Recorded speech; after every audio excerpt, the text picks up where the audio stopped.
വഴറ്റിക്കൊണ്ടിരിക്കുകയാണേ. ഇറച്ചിക്ക് ഒരു medium size 2 തക്കാളിപ്പഴം. നമുക്കിത് ഒന്ന് ചൂടാക്കി എടുക്കണം. മുളക് പൊടി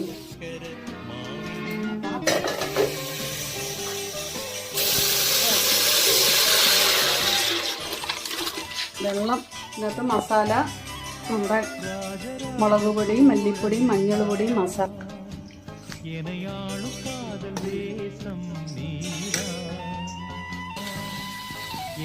പൊടിയൊക്കെ കഴിഞ്ഞ് ഒരു സാധനം കഴിക്കാൻ പോവുകയാണ്.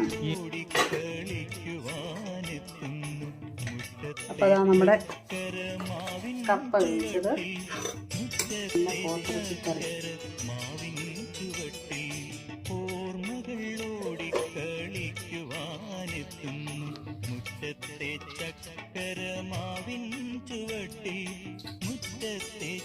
Super taste.